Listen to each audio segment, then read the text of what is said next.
đi hát biết rồi. Sao rồi?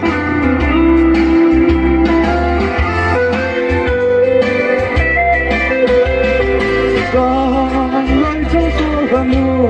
này sơ ta ta bên lại đông hùng lăng xuyên bên lại đông lăng là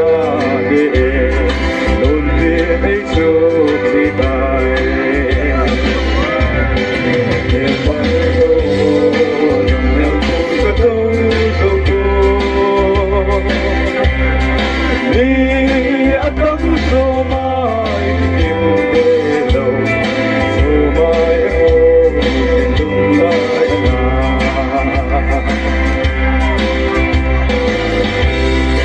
đúng theo dáng của giọt môi của họ dấu đầu nhìn kề dấu xe đúng theo nó dê ô ba đến con tên ba đúng lại đã về theo dòng sâu đừng theo cô có đâu dấu cô đi tấm số mai kiếm đầu số mai ôm nên đúng lại